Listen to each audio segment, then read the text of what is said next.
Welcome into the Inside Carolina podcast. It's Thursday night. That means it's the game plan.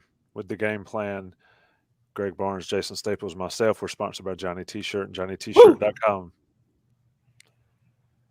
The Game Plan podcast. It's one of the bellwethers here at Inside Carolina, and when you have it, you can't do it without Greg Barnes. Jason Staples has been a mainstay on Inside Carolina's website for the last few weeks, breaking down some plays. But let's get Greg in here first. Greg, I listened to Mac Brown's radio show, and Jason's catching up on it, and you listened to it. Has Mac Brown changed uh, at all, in your opinion? Here, he seems very much more, and he said he's going to enjoy the wins. By God, he's going to enjoy the wins. And it doesn't matter whether it's 63-61 or 7-3, he's going to enjoy it. I thought that segment of that show was extremely enlightening to me, at least. Yeah, for sure. And I think Mac has made a point that towards the end there at Texas, he was not having fun. I mean, he was upset when they were winning by 4 touchdowns because it wasn't perfect. And so that has been a focus. And if you listen to him last year, he had a hard time dealing with some of those games. And he said, I was not in a situation where uh, I wanted to talk to the media immediately after the game, but yet that was one of the things that had to take place. But I do think it really is kind of a situation with Mac where he understands the game. And when I say the game, I mean the PR part of it better than pretty much anybody. Um, and so when he's talking in that setting of his radio show, I think he fully understands he's talking to the casual fan. And I think the casual fan watching that game on Saturday was a little taken aback with how the defense played, but they were happy that Drake and the offense looked great. Yeah, but they got to get better, but they got to win. And I think that's the point that Mac's emphasizing. However, the diehards know better, right? The diehards keep up with the recruiting rankings. The diehards keep receipts. And when you celebrate signing day victories, as you should, because we all know there's a direct correlation between the amount of talent you have and the potential success that you have. But there's been a number of years here in a row, 3 years in a row, where you've got top 15 classes. And even 4 years ago, you had a top 30 class, and the year before that was top 20. And that's why when you look at the 247 composite, Carolina was what, number 16 nationally in terms of talent? The diehards understand that. And the diehards were not happy with the defense last year because there was too much talent for that defense to play the way they did. So all we heard all offseason, Gene came in, accountability. The guys are standing up straighter. They're paying attention to detail. They're doing all these things and saying all these things in the offseason that they're supposed to be saying. And yet, we all had some concerns in week 1 or week 0 against Florida A&M. Like, well, okay, so it's a team they obviously should have beat handily. They did. Some question marks there defensively. And then we saw what happened at App. And I think when you consider the amount of talent on this North Carolina roster, that's quite possibly the worst defensive performance in school history. And certainly the worst close to a game that Carolina has ever had. So it doesn't add up. And so the diehards understand it wasn't just a bad defensive performance. It was terrible. And Mac talked about it earlier this week. It was embarrassing for the players and coaches. And it should be. That's just not an acceptable performance. And so he's saying all the right things to the casual fan, saying, look, enjoy the win. We know we have to get better in certain areas, but celebrate it because you only play 12 games a year. You're only guaranteed 12 a year. And that makes perfect sense. I think we all understand that. But the fan base is ready for this program to take the next step. And you are not going to take the next step with the defense playing like it did in Boone on Saturday. And one other thing, Tommy, Mac in that segment on his radio show Monday night really talked up the fact that, hey, the offense was without Josh Downs, who was one of the top 5 wide receivers in the country. It was without Antoine Green. had a running back banged up. And yet they were fantastic, right? They played to their talent level and beyond. And the coaching staff did a heck of a job getting the guys schemed up to perform the way that they did. So props go there. On the flip side, though, it's not like there were a ton of guys out defensively. They had a lot of guys coming back. They needed to make strides from week 0 to week 1. Really didn't happen. And they really just fell apart there in the fourth quarter. So he's saying what he has to say, but I don't think there's any doubt about it behind the scenes. He's got to be on top of those guys in the defensive meetings saying, this has got to get better dramatically, drastically, and quickly. I agree with that. Jason, I watched your reviews this week, and I thought in the fourth quarter, and we don't need to rehash it totally, but I thought I'm in the sorry fourth you had quarter, to watch those, Tommy. well, they're extremely enlightening. I'm telling you, I enjoy them. That's the kind of stuff like the inside baseball stuff. You can post 24/7. I'd probably watch it. Get it 24/7. The what I noted, the fourth quarter, those guys were gassed. I can't believe some of them played 100 snaps if you include special teams. That's another issue. It was brutally hot on that field and next to that field because I was down there. And so the fourth quarter, but you detailed stuff that happened on the first series of the game, and there were issues there. Max said there was a lot of things that can be fixed: the late hits, the holds, the pass interference that turned into a hold on the tip ball, and those type things. Those can all be corrected. But my question to you in that long-winded way is, and I asked Ross to ask it in the press conference this week, is how do you coach out some of the issues that some of these guys have? And can you do it in the season, like the bad habits? They get bad habits in practice and things like that. But at this point in the season, how do you coach those guys out of that now? Because something's got to change, to Greg's point. Yeah, it's harder to do during season than not. But, I mean, one way is if you've got guys that are doing it right, you play them. And the bench is a great motivator.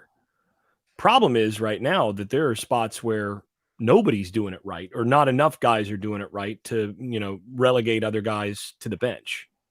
So essentially, if the best guys are not consistent enough with it, then you're kind of stuck. And at that point, so I think I've talked about this on this podcast before, but my strategy on some of this is, I made liberal use of up downs and bear crawls over the years.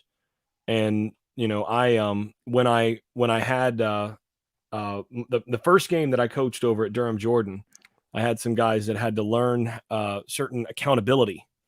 And basically I had a different standard than they were used to previously in terms of what was acceptable. And I kept track of low effort plays, where as a wide receivers coach, there were guys that were on the backside. We're not blocking on plays. You got to play, say, in outside zone to the right, and the receivers to the left aren't really, and they kind of come off the ball and then they just stop and don't do anything. Well, in my book, that's a loaf. So I'm grading the film and counting up all these loafs, and I'd warned them that there would be punishments if there were loafs. Well, they didn't realize they were going to get graded like that. And that first week, I had something like 70 loafs that I counted. I'd have to go back and look at the spreadsheet. But, I had one player with like 30 loafs. And the thing was, every loaf wound up being 10 up downs. Is he dead? He's not dead, but it took him a while. And you know how many that guy had that next week? I would hope 0. I can't remember if it was 0 or 1, but I think I had like 6 loafs as a unit the next week. And the week after that, it was like 3. And, basically it was one of those of these guys knew that there are certain things like, look, if you drop a ball, sometimes you're going to drop a ball as a receiver. I mean, it's going to happen. If you're going to, if you're doing something where you're playing with high effort, you're playing with the technique I ask for, and you're doing your assignment, I'm not going to punish you for that. But missed assignments where it's a mental mistake and you just didn't focus and you didn't concentrate or you didn't learn during the week, or, just straight up bad technique or a loaf, well, we're going to have a bear crawl. We're going to have, you're going to bear crawl 40 yards for that missed assignment. 2 missed assignments, you're doing 2 bear crawls. That was my strategy. It seemed to work for me in certain respects. So, it's not perfect though. And there's limitations to it. And the other thing is you do it enough and, guys don't learn quickly enough and you're going to break guys down. So there's a balance to it. But the main thing and sort of the way that I would go on that is the main lesson from this is it starts with accountability and there being actual consequences to what guys are doing. There has to be consequences. If they can keep doing what they're doing and still play and still basically not have to deal with any consequences that are obvious from whatever lack of technique or fundamentals or missed assignments or whatever, if they can keep doing that and still go out on the field and keep playing, then nothing's going to change. But if in practice a guy does the wrong thing and then all of a sudden the whole group has to do a bear crawl because that guy didn't take the right step, yeah, you're not going to learn as much that week. You may want to do this in a bye week, but real quick, guys are going to start cleaning that up and making sure that they do it right every time.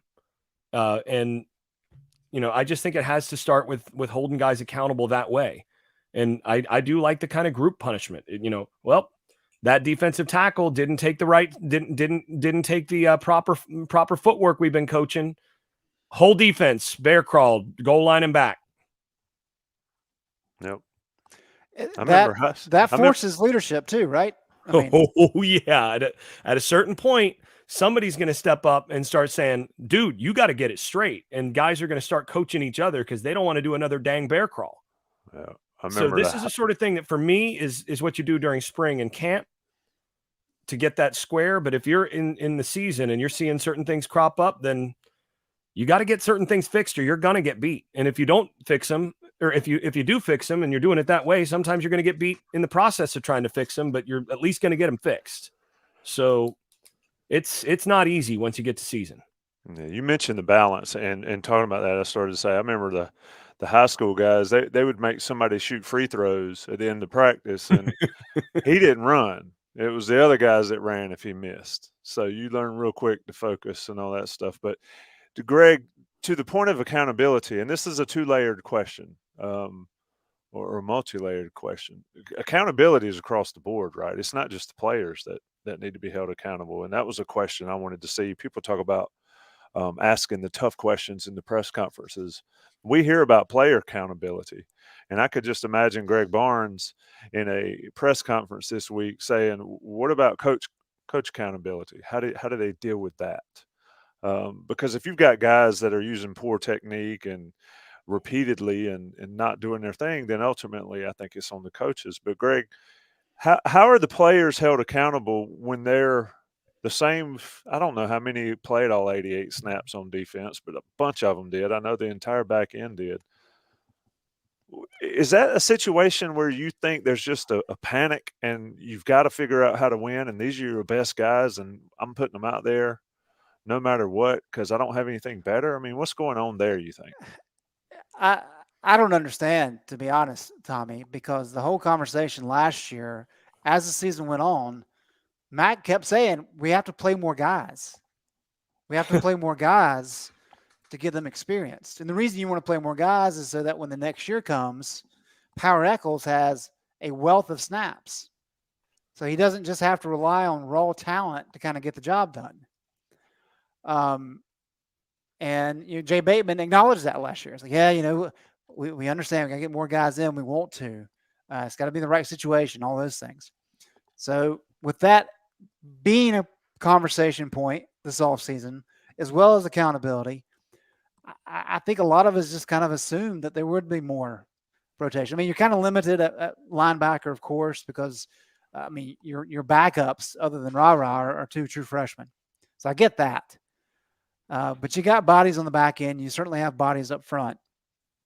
And, yeah, not only is it an accountability issue, it's if you're playing guys upwards of 100 snaps a game, I mean, good luck with those guys having legs late in a game. Or late in the somebody season. Yeah, exactly. And Mhm. somebody brought up the fact, well, they're also retired because they were in the mountains. Well, guess what? That's on the coaching staff. Yeah. I mean, the coaches have to know, hey, we're going up the mountain. Therefore, we've got to have more guys ready because they're going to be gassed late.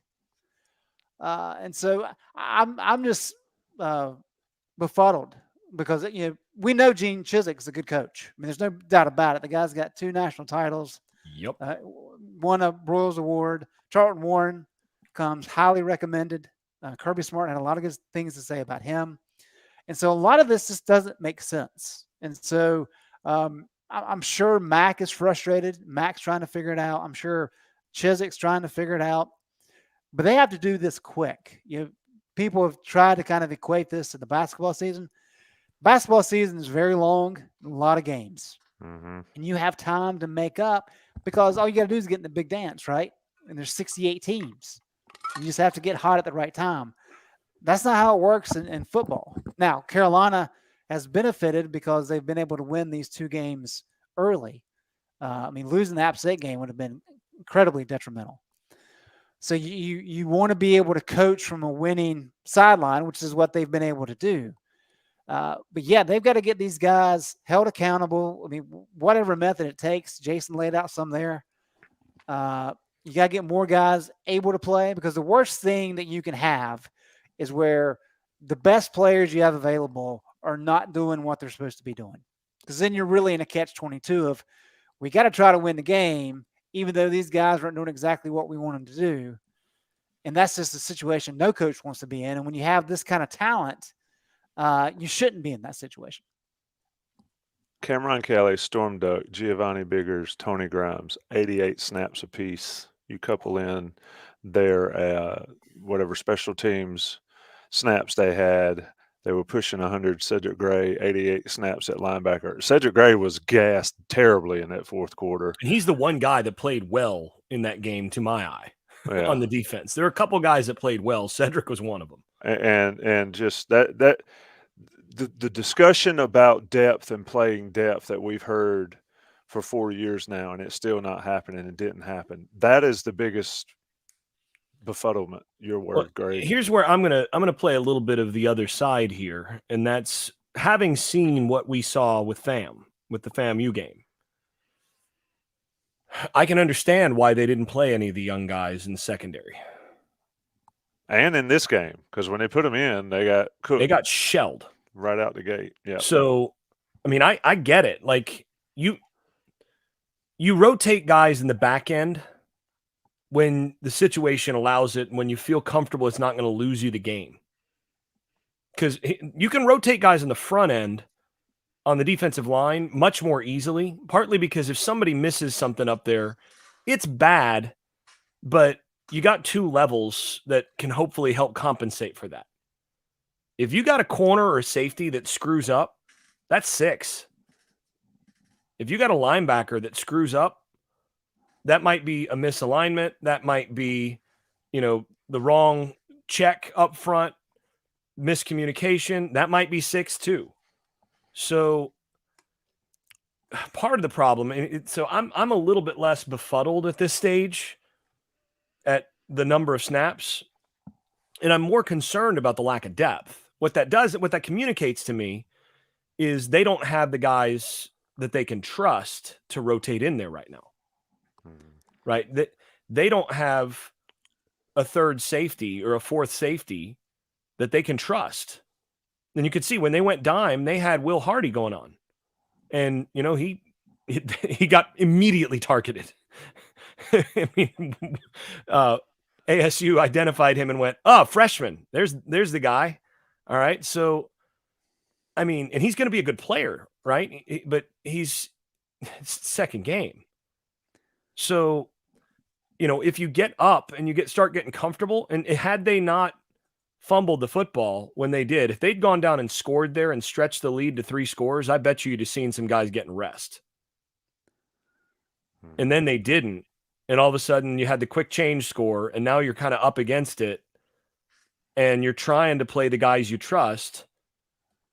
And it turns out it doesn't matter. I mean, they could have played all the freshmen and there would have been the same results. I mean, they got shelled either way. I mean, they didn't stop anybody. I guess that's the point, right? But you feel like that. But as a coach, you don't know that's going to happen. You've got to go with the best chance to get stops there. So I get it from a coaching side, but that says, look, you got to get some guys ready to go on the back end who can give some breathers here. Yeah. Here's the thing, the additional part of that, kind of a counter to your counter, Jason.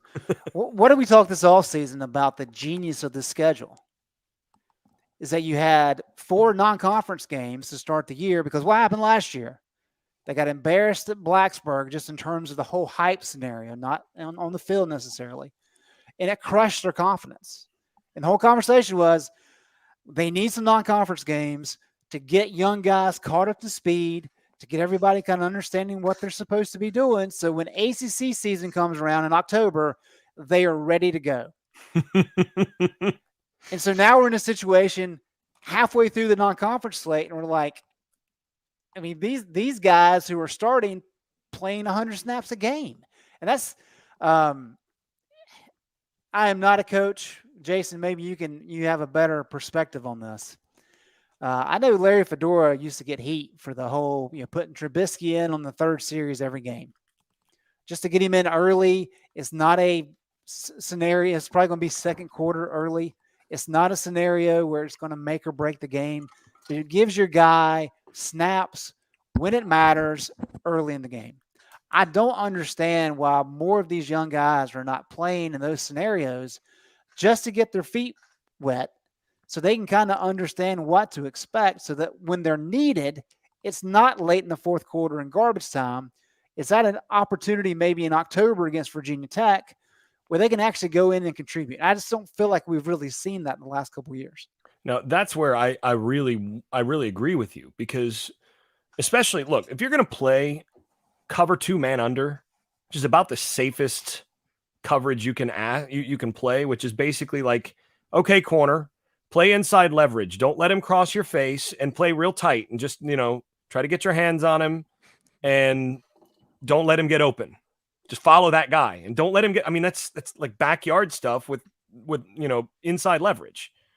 And then if you're safety, okay, safety, you play over the top on this half of the field and don't let anything over your head. I mean, if that's what the coverage you're going to call, if you can't get your corner to execute that coverage, if you can't trust him to have proper leverage, you got bigger problems. And so if you're in that situation where like, no, we can't play, our freshman corners on the third or fourth drive because I just don't know if we can trust them to, make the proper, to play this properly. It's like, dude, you just called cover 2 man under 3 times on this third series. At a certain point, that guy's got to be able to play that coverage.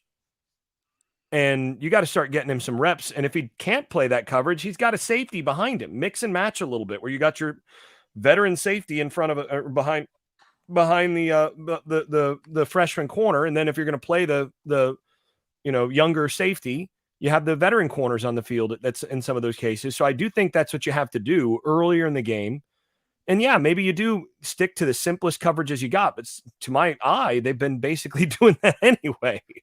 So, yeah, I think you do have to reevaluate, especially early game substitutions on the back end or substitution patterns on the back end. Because what seems to me that they're looking for is, okay, when we get up by 3 scores with this amount to play, then we'll start subbing the young guys on the back end. Well, what happens if you never get to that? Play 100 snaps. Right. So now I will say, look, App was borderline a conference game in terms of, they're pretty good team. It's a road game. We all knew that was going to be a challenge. And they did play a lot of young guys against FAMU. Now, with mixed success. They did play a lot of young guys against FAMU, though. Georgia State, you got to be able to play those young guys. I mean, you should be seeing, instead of 88 snaps from somebody like Cedric Gray, you should be seeing, or both of the veteran corners, you should be seeing more like 45 or 50. Something like that would be good in this game, and then start distributing those against to some of those other guys. So that's what you hope for in the next non-conference game. But yeah, I agree. I think they've got to find ways to develop more depth strategically using key early game substitution patterns. If you kick off, and they've been scoring so many points, they're kicking off a bunch. So teams are getting the ball on their 20, 25-yard line. Start drives with your freshmen. Start drives, second, third, fifth drive of the game, before you're really into that crunch time. I mean, every drive matters in football, but start when they're in bad field position. Get your guys a few snaps in those cases, and I think that can go a long way. I agree there. I think it's paramount that they do it this weekend, but who knows? I mean, clearly you don't want to sacrifice that app game for some guys to get some experience. We'll see how that turns out. But going into Georgia State, let's look at this defense. And somebody said, craving some positive talk. We'll get there. We're getting there. This is positivity pod, to steal Mike Ingersoll's thing, but it's just on the back end. Greg, defense against Georgia State. When we heard running quarterback over the past, well, you said decade in your article, when there was a quarterback that had some legs, that was a fear washed over the Carolina fan base. And here we are. Georgia State's going to run the football. They've got a quarterback that seemingly can't throw it. We'll see. 7 for 29. We'll find out if he can't throw it this week. That's for sure.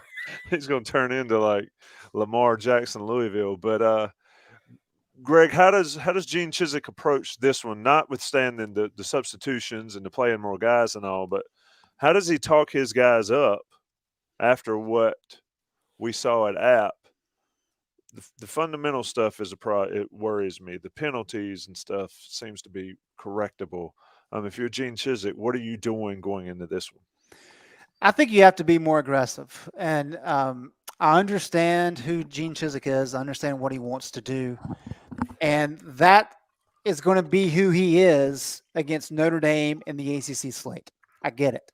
That's just what he wants to do. For this game, though, where that Georgia State is not as good as App State, although they're not far off. It's a non-conference game. It's a game where you need to build confidence in your guys. You need to be a little bit more aggressive in what you're trying to do, because you have to be able to stop the run, because Georgia State, like App State, returns 4 starters on the offensive line, both their running backs from last year.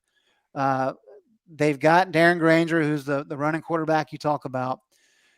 Sean Elliott would love nothing more, like we talked about last week, love nothing more than to take 4 or 5 yards every down, drain the clock, make Carolina try to win the game late. I don't think Carolina can do that. It didn't work last week. And I just think this defense needs some positivity. And I think they need to have some confidence. They need to have success to build that confidence. And I think the way you do that is, and I'm not talking about drastic schematic changes. I'm just talking about make it more of an emphasis to stop the run, and make them have to beat you with their arm. And for everything we just talked about with the secondary, right? But if Granger's going to beat you with his arm, everybody else is going to tear you apart anyway. So, I mean, why not try it out here? I mean, this is the opportunity. This is probably the worst quarterback remaining in terms of throwing the ball left on the schedule. And so take that approach and try to get some early wins, because we know what the offense is going to do. We can talk about that in a little bit, Tommy. But have some success, be more aggressive, stop the run, and really force them to beat you passing the ball. Jason, I want to throw up Hill Eagles' comment. And this is a question I heard a lot, and I've heard a lot. Why would a DC play soft cover twos in the RPO era? Is beyond comprehension. My question, my version of that is 99% of the quarterbacks that you'll see in college struggle when you get pressure on them. Why would you not do Chizik is what he is, like Greg said, but why would you not put more pressure on a quarterback if it were possible? Why would you not even try? Well, it's not that Chizik is not trying to pressure the quarterback. I don't think that's exactly the right way to think about this. It's not one of those situations where, he's got a binary choice and it's like, well, should I pressure him or should I not pressure him? I'd rather have him just stand back there for 4 or 5 seconds and get a chance to survey the field. I think that's more fair, and we'll try to defend that way. I don't think that's what's going on here. I think the issue here is that Chizik wants to get pressure with his front four. He really believes in that. He's going to try to turn those guys loose and get pressure with those guys. Now, the problem comes in when that doesn't work to create pressure. When you're getting situations where you bring the 4 rushers and they're not getting home. That's when generally coaches start to blitz. Even the more conservative coaches, that's where you start to send more guys. Now, Chizik is more resistant to doing that than most coaches, because he thinks that once you do that, you're going to give up too many plays downfield generally. And then you're going to have basically in games, generally the team with more big plays is going to win. So you're going to try to do what you can to avoid giving up those big plays. And you're willing to give up maybe a little bit of extra pressure in order to make sure that you're making tackles and forcing teams to execute, even if that means a little bit less pressure. But again, the aim is to play guys that are going to get pressure on the quarterback with 4. Now, the real problem, and I see an observation in the chat saying rushing 4 is not being aggressive. That depends on how you rush the 4. You can rush 4 and be real aggressive with those 4. Nobody tell that 1996 Florida State defense that rushing 4 ain't aggressive. They played robber cover 1 with 4 guys. It was jet robber. They called that about 90% of the time that year. But when you have Peter Boulware, Renard Wilson, Andre Wadsworth, and that group up front, yeah, you just basically tell them, get to the quarterback, and they play really aggressive. When you have 2009 or 2010 North Carolina, and you got Marvin Austin, you've got, the defensive ends that they had. They had some ridiculous talent on that defensive line. You got Greg Ellis in there in the past, going back to Max time. When you're letting guys like that loose, yeah, that's aggressive. When you just turn the front 4 loose, that can be more aggressive than blitzing, depending on what you're doing with the guys in terms of gap discipline. If you're just telling them get into that gap and go, that's aggressive. The problem, though, is right now what we're seeing from the front 4 is they're being asked to rush, but I'm not seeing the penetration or the aggressiveness into the gaps that I would expect. So I think it looks, and oftentimes right now it looks like it's the worst case scenario where you're rushing 4, which that's a standard number, but you're doing it without the aggressiveness of just telling those guys to hit that gap hard and then seeing them with proper technique, with low pad level, just doing their dead level best to get into the backfield. We're just not seeing that. So then you wind up with just no pressure, and that ain't good. And, for a defense that's trying to avoid giving up big plays, they sure gave up a bunch on Saturday. So if you're going to give up a bunch of big plays like that, then for me, I'm in the headset saying, Gene, man, I know you don't like bringing pressure. I know you believe in staying in this cover 2 shell to avoid getting shelled, but we just gave up 2 3-play touchdown drives. Let's bring 6 the next time. Let's go into robber. Let's go into, some fire zone stuff. Let's do something to bring some extra pressure, because what we're doing right now is not working. We're getting guys beat anyway. And if we're going to get beat that way, we might as well hit their quarterback. So I'm with you on this in many respects, but I do understand the ideas that they're trying to do. It's just not going to work until they start getting the defensive line to do what they're supposed to do. And they thought coming into the year, this defensive line was going to, Greg, you heard this. The defensive line is going to be strength, right? This is what they knew coming into the year. The one thing that we all knew coming into the year, allegedly, was that this defensive line with the players finally getting mature and they have the 5-star and 4-star talent that's finally getting there, this defensive line was going to be the strength of the defense. Well, I haven't seen that yet. And they've been calling games as though it was going to be the strength of the defense, or as though it is, and it hasn't been. So now they got to figure out what to do about that. Yeah, and one of I believe it was Ross, one of his sources told him early in camp when Ray Vahasek had missed some time that, yeah, Ray's good, but given the amount of talent along the front, I don't know that they really need him. After 2 games, I think we know the answer to that. But Tommy, to Jason's point, App State hit on an explosive play 27.5% of their snaps. And they had, and Slagle posted it, and we talked about it earlier in the week. I think Carolina brought an extra man 4 times and didn't get home once. And to your point, 27. So 1 out of 4 plays was explosive for App State, and it showed. Yep. And just imagine when that's going to be other teams that Carolina faces. Anything positive on the defense, Jason? Des Evans' effort. Kamen Rucker's effort. Des Evans played one of the better games I think he's played, and especially early in the game, he looked better. And some technique stuff I thought looked better from him. Effort was good. Ritzy, or not Ritzy, but you mentioned Rucker. Rucker is always that's a dude. He's always going to play well. Vohasek is a guy that at this point you can trust. He's been by far the best defensive tackle so far.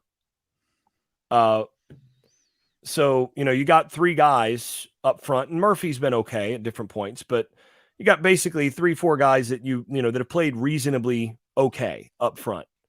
Not well enough, but okay. And I thought Gray played well.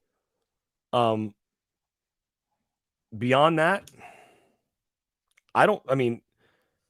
it's hard to take a lot of good things from this game. I mean, you keep looking at it and you go, they gave up 328 yards and 40 points in the fourth quarter. There's not much positive you can take from that defensively. Offensively, yeah, you got to be feeling yourself pretty good at this point. And, it's going to be a tough week just to convince the offense they're not the best offense in the country and try to get them to keep working. I mean, you're going to have to really coach those guys hard because they looked real good. But defensively, there's not a whole lot that you can hang your hat on. You're looking out there and you're not seeing the performance that you're expecting.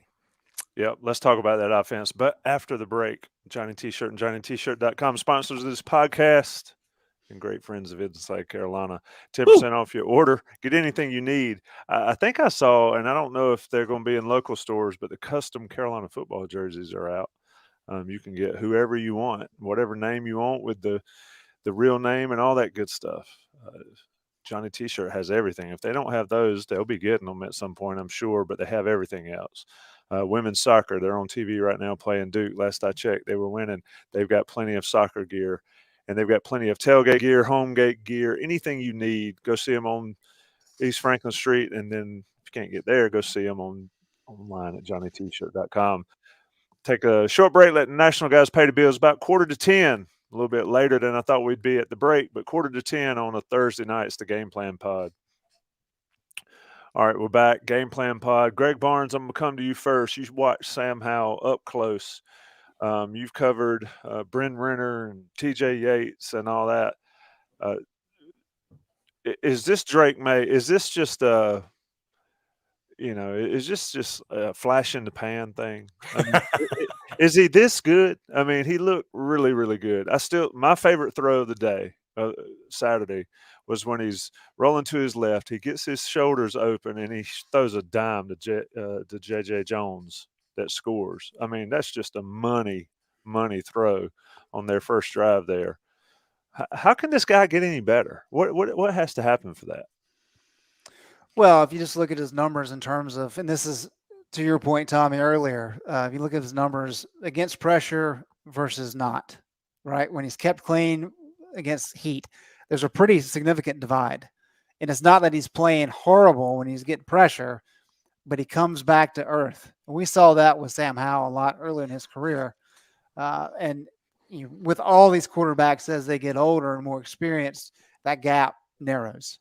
And that's the key for him, especially at the next level. I think really for him, it's going to be a matter of managing expectations and success and trying not to force things. And that takes composure and maturity. And he's done really good with that. I think we saw with the FAMU game that he was willing to spread it around maybe more so than what Sam has done. I also want to say that, yes, Drake's had a great start, but think about Sam's start.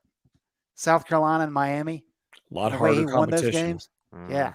That's And the point. The 4th and long against Miami, they're late. I mean, that was epic. And we know that one of Sam's issues was holding on to the ball too long. He was more of a gunslinger. And so with that came some success, but also was some pitfalls. So as we get into Uh-oh.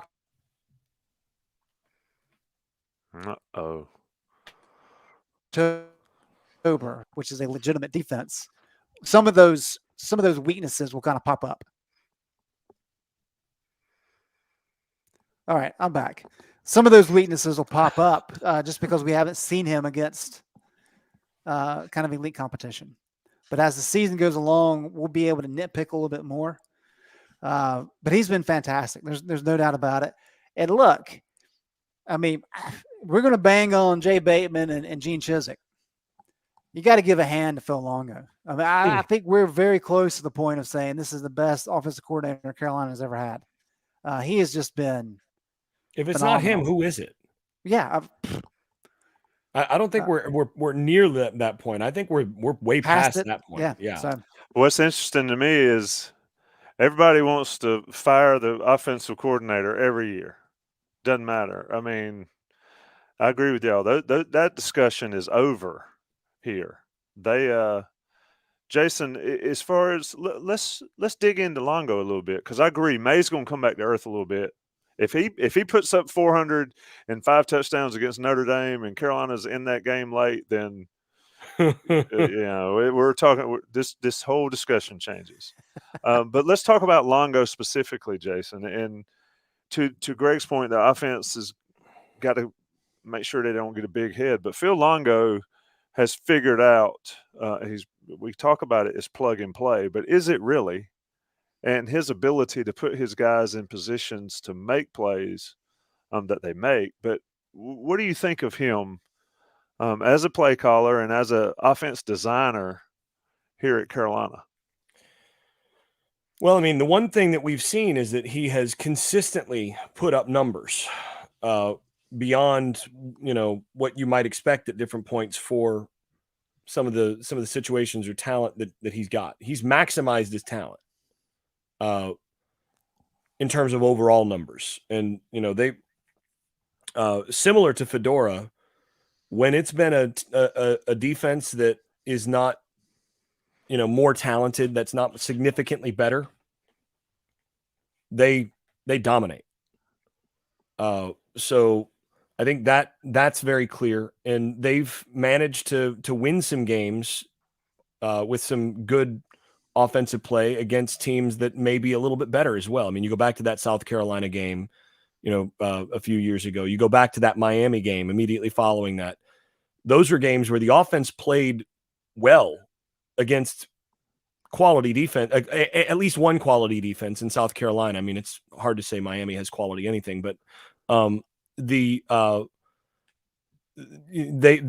has found ways to manufacture, or actually, I'll just say this: he's found ways to make it so that it's such a system that you replace Sam Howell with somebody else, and the beat goes on. You replace, Carter and Williams with a transfer running back, and the beat goes on.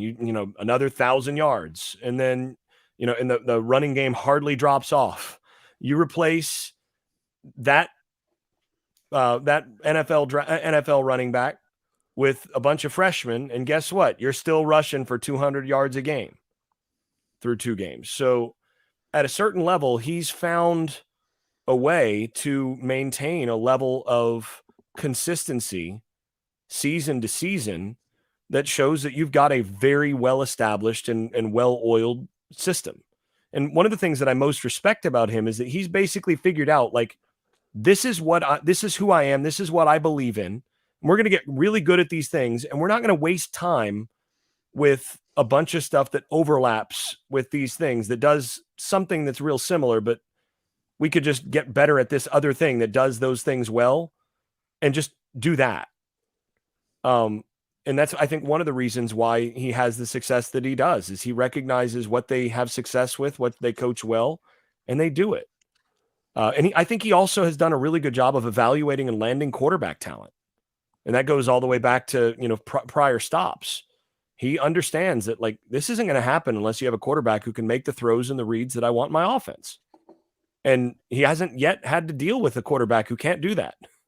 So, I think that's a big factor as well. I mean, as much credit as you want to give the offensive coordinators only ever look as good as the quarterbacks they've got. And, he's done a good job of recruiting and evaluating and landing excellent quarterbacks. And he develops relationships with those guys so that they want to play for him. So you give him credit for that and, you move on. I will say the one real, if you want to ding him a little bit, there've been a few cases where against teams with enough talent up front and really physical defensive backs, they've maybe underwhelmed at different points, and they've not had quite the level of success that they've had against other, relative to competition that they've had against other teams. It's sort of, again, Fedora had something similar at times where against the best defenses, they maybe didn't quite perform as well as they did against, relatively speaking, as they did against overmatched teams.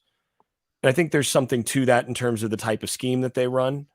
And you can always, criticize the red zone performance, but overall, I mean, the guy has been dynamite at that offensive coordinator spot, and there aren't many that would be better.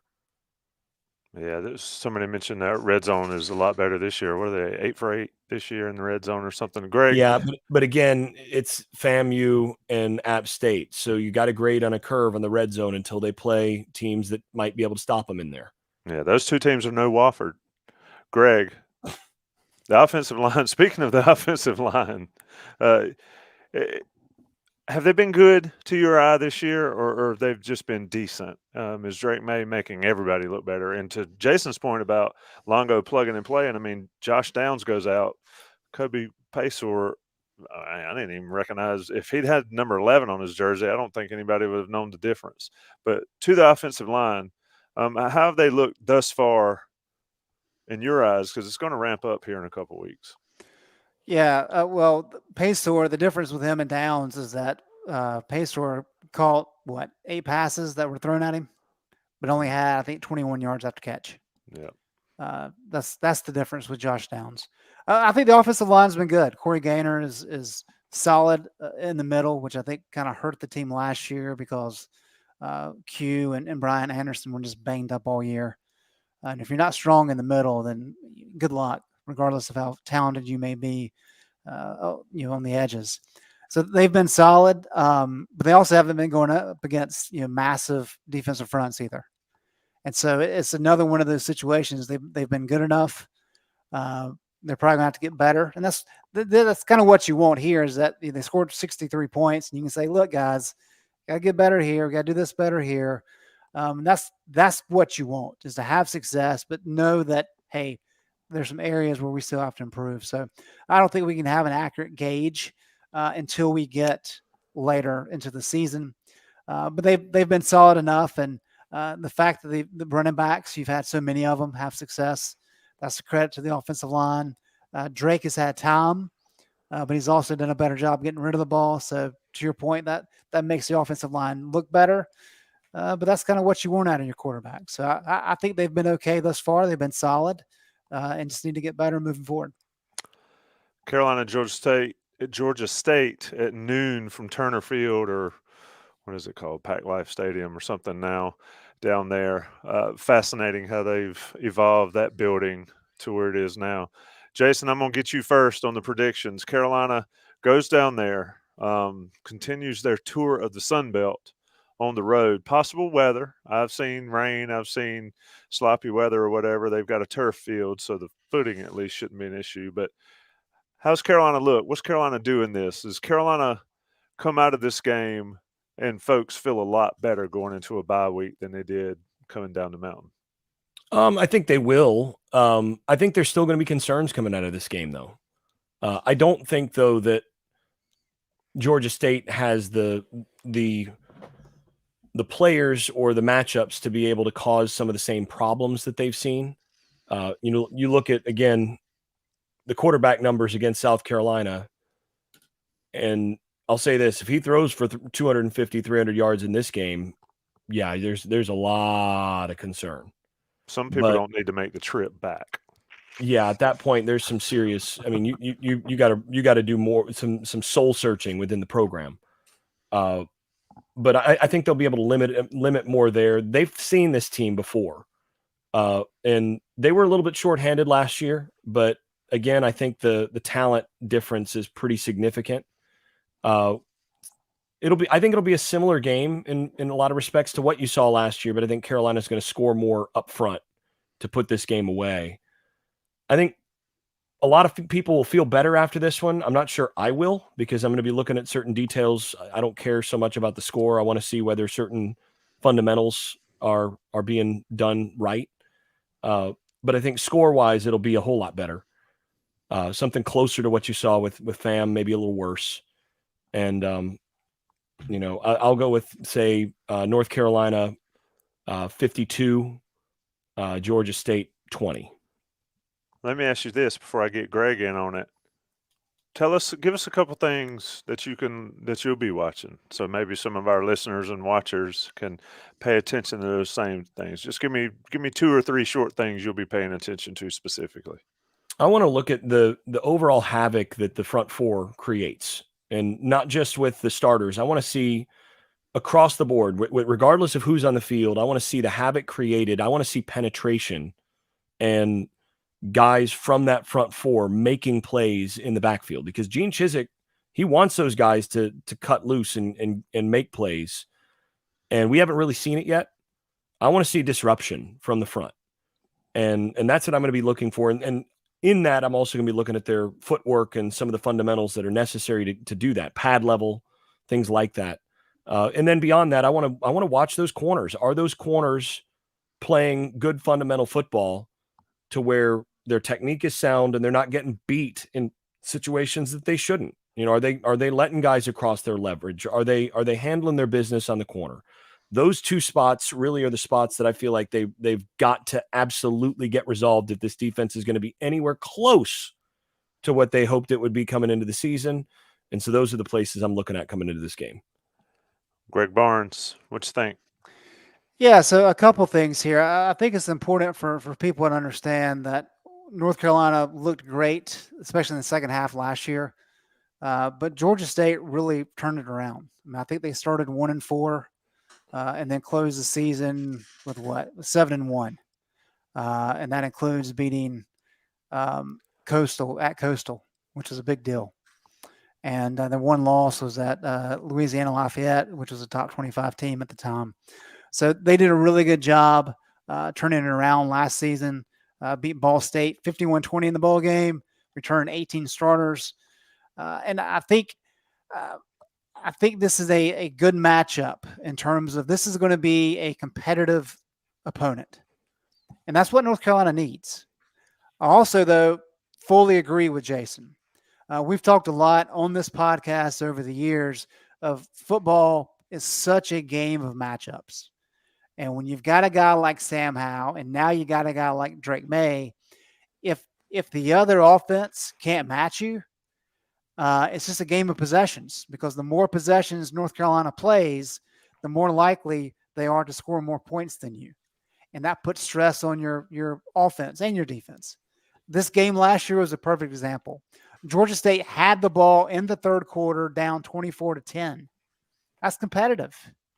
Carolina scored on the next possession to go up 21. Georgia State, which is a running team, had to throw passes on 10 of their next 13 snaps. It did Wow. not work. 2 3-and-outs, and they threw an interception on the next one. So this game went from 31-10 to completely out of control because of that pressure that the offense was putting on Georgia State. And I fully expect that's what's going to happen on Saturday. I think North Carolina needs to be able to get an early lead to really allow some of those young guys to play in the second half. Georgia State's good enough to get this game into the second half. And then you get into the situation that we saw at Boone, where North Carolina's having to play their main guys just to make sure things don't slip up if they're only up 14 or 17. And I think that's the key thing is we didn't really see it against FAMU where they came out and smacked them early. That didn't happen. We thought they were almost there against App State going into the fourth quarter and then fell apart. So smack them early, play strong, play good on both sides of the ball, and allow this thing to get out of control. Give yourself some breathing room and some positive vibes going into the bye week. And so I'm with Jason. I think this is going to be competitive for about 2 quarters, and then Carolina's going to kind of put the pedal down. I've got North Carolina winning this one 42-17. Good deal. I agree with you guys. I'll put my score up on Saturday on Inside Carolina Live with Joey Powell at 9 o'clock to 11 o'clock at WCHL 97.9. Interesting fun fact, Georgia State, we've talked about they're playing their first P5 opponent ever at home. They're playing back-to-back Power 5 opponents for the first time ever. In their South Carolina game, they outgained South Carolina 311 to 306. They outrushed South Carolina 200-79. And, of course, South Carolina needed 2 block punt touchdowns to pull away in that game. I think this game's competitive. I think the offense cannot be complacent. And here's what I want to see. I want to see the defense play like they did on the onside kick. I could live with that. I mean, that's it. Yeah, I mean, I'd play that tape. That tape would run nonstop in the Keenan Football Center. You play like that or you sit over there with me. It's simple. And if they do that, we might be having a very good conversation in a couple of weeks. But Georgia State, Carolina, it's going to be interesting. Weather could play a role, but I think Carolina pulls away. Greg Barnes, stat of the day or the trivia question. So in the past 5 years, there have been 2 Power 5 teams that have played on the road at Group of 5 programs in back-to-back weeks. Carolina did it last week in Boone, doing it this weekend in Atlanta. Who is the other Power 5 team to have done that? And we can leave that. We can leave that for the listeners if they want to chime in on the message board with their answer. Yeah. Sounds like a Miami thing. No, but there are a lot of ACC schools who have gone on the road against G5 teams lately. Too many. So if you're listening right now, put it on the message board. We might have some swag for you if you get it right. You come see us in the Bowls lot in a couple of weeks. Greg Barnes, Jason Staples, producer John in the background, making sure the rats stay on the wheel and we get it go. Well, we'll call them hamsters. The hamsters stay on the wheel and keep Greg's internet going. It's been the Game Plan Podcast, sponsored by Johnny T-Shirt, johnnytshirt.com. It's always a pleasure, guys. Thanks, Tommy.